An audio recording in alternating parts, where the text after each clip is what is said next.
जय हिंद साथियों, Allahabad university live पर आपका स्वागत है। बीकॉम फर्स्ट ईयर का आपका 5 पेपर हो चुका है। लास्ट पेपर है आपका बिजनेस ऑर्गेनाइजेशन एंड मैनेजमेंट, ठीक है। बाकी 6 पेपर हम लोग बीकॉम फर्स्ट ईयर का और सेकंड ईयर का अपलोड किया इलाहाबाद यूनिवर्सिटी लाइव पे गेस्ट पेपर। उसके काफी हद तक मैच हुए, बच्चों के रिस्पॉन्स हम लोग तो लगातार आए हैं। तो ये आपका आखिरी पेपर है, तो आखिरी पेपर के दिन आपसे कुछ बात करनी है कि ये है कि सबसे पहले कि Allahabad university live YouTube channel, Instagram, Telegram हर जगह आपके लिए हमेशा सक्रिय है। आपको आपके लिए हर खबर, आपके लिए हर जानकारी, जो भी आपको दिक्कत होती है उसके लिए सक्रिय है। आपसे बस एक निवेदन है कि आप चैनल को सब्सक्राइब कर लीजिए ताकि आगे रिजल्ट रिजल्ट आएगा, बैक बैक जिसका आएगा या फिर बैक फॉर्म आएगा, बहुत सारी इंफॉर्मेशन होंगी आपके इलाहाबाद यूनिवर्सिटी में या अफिलिएटेड कॉलेज में, वो सब हम लगातार इसी पे अपडेट करते रहेंगे। तो ये आखिरी वीडियो है, इसके बाद मुलाकात भी बहुत कम होगी हमारी आपकी। ठीक है, तो आप चैनल को सब्सक्राइब कर लीजिए। शुरू करते हैं। आपका इंपॉर्टेंट टॉपिक जो बिजनेस ऑर्गेनाइजेशन और मैनेजमेंट का है वो आप मेंशन कर लीजिए। ठीक है। और हाँ, एक और बात है, मतलब जो भी गेस्ट पेपर आप लोग को प्रोवाइड किए गए हैं उसमें सिर्फ मेरा रोल नहीं रहा है, उसमें काफी प्रोफेसर्स का भी रोल रहा है, काफी रिसर्च स्कॉलर्स का भी रोल रहा है। तो सबको एक बार आप लोग शुक्रिया अदा कर दीजिएगा।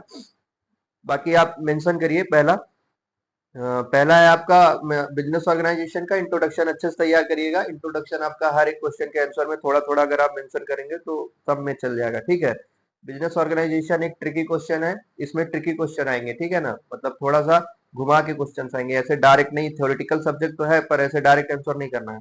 इसमें क्वेश्चन आपको ट्रिकी क्वेश्चन पूछेंगे ना, तो इसके पॉइंट्स आप लोग बहुत अच्छे से याद करिएगा। बिना पॉइंट से याद किए मत जाइएगा, क्योंकि खुद से बना के आंसर इसमें आप नहीं लिख पाइएगा। ठीक।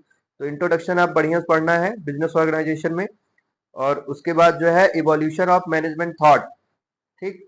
इवोल्यूशन ऑफ मैनेजमेंट थॉट और classical, new classical and modern school, ये भी पढ़ना है। बाकी management as a science and art, ठीक है ना, इसको बहुत अच्छे से प्रिपेयर करना है। Management as a science and an art. ठीक। ये आपका पहला यूनिट खत्म हो गया। दूसरा यूनिट है आपका मैनेजमेंट थ्योरीज। इसमें आपको प्रिपेयर करना है principles and applications administrative management. ठीक। Principle and application administrative management. फिर है आपका functions of management and principle behavioural theory. Functions of management and principle behavioural theory, ये आपका दूसरा यूनिट हो गया। और ये आप फिर उसके बाद आपका है तीसरा यूनिट है एसेंशियल फंक्शंस ऑफ मैनेजमेंट। ठीक। एसेंशियल फंक्शंस ऑफ मैनेजमेंट, जिसमें आप को प्रिपेयर करना है प्लानिंग, नेचर, टाइप्स। ठीक। फंक्शंस ऑफ मैनेजमेंट प्लानिंग, और प्लानिंग में पढ़ना है आपको नेचर और टाइप्स, ठीक है ना, मतलब प्लानिंग के नेचर क्या है, टाइप्स क्या है, ये आपको बढ़िया से प्रिपेयर करना है। इसके बाद है आपका डिसीजन मेकिंग। इसमें भी आपको टाइप्स और प्रोसेस बढ़िया से पढ़ना है, डिसीजन मेकिंग की प्रोसेस क्या है। फिर आपका कम्युनिकेशन है, इसमें भी प्रोसेस पढ़ना है। फिर ठीक है, और प्रोसेस के बाद बैरियर्स पढ़ लीजिएगा। बैरियर्स ऑफ मैनेजमेंट बहुत जरूरी है पढ़ना, ठीक है ना। और बैरियर्स ऑफ कम्युनिकेशन भी, ये आप कम्युनिकेशन के सब्जेक्ट में भी पढ़े होंगे, उससे भी हेल्प मिल जाएगी आपको। फिर है आपका कंट्रोलिंग। कंट्रोलिंग में आपको प्रिपेयर करना है प्रोसेस और टेक्निक्स, टेक्निक्स ऑफ कंट्रोलिंग। ठीक। ये तीसरा यूनिट खत्म हो गया आपका। चौथा यूनिट है लीडरशिप एंड मोटिवेशन, जिसमें आपको लीडरशिप में प्रिपेयर करना है concept and styles, concept and style of leadership. ठीक।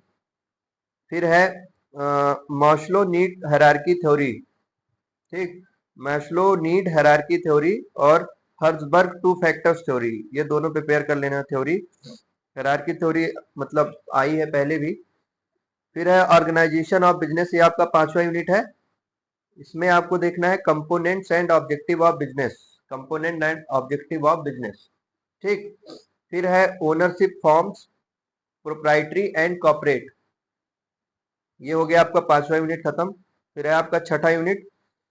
छठा यूनिट है आपका locational planning and business combination, जिसमें आपको प्रिपेयर करना है बेबर्स डिडक्टिव थ्योरी, बेबर्स डिडक्टिव थ्योरी और सर्जेंट फ्लोरेंस इंडक्टिव थ्योरी, ठीक है ना, सर्जेंट फ्लोरेंस इंडक्टिव थ्योरी। इसके बाद आपको पढ़ लेना है बिजनेस कॉम्बिनेशन का टाइप्स, ठीक है ना, बिजनेस कॉम्बिनेशन की मीनिंग, रीजन, टाइप, मतलब टाइप जरूर पढ़ लीजिएगा। और फॉर्म्स ऑफ कॉम्बिनेशन, ये पढ़ना है फॉर्म्स ऑफ कॉम्बिनेशन, जिसमें मर्जर एक्विजिशन आएगा, एक्विजिशन मर्जर पढ़ लीजिएगा, इसके क्वेश्चंस आते हैं। फिर लास्ट थ्योरी, आप लास्ट यूनिट है आपका सोशल रिस्पॉन्सिबिलिटी एंड एथिक्स, ठीक है।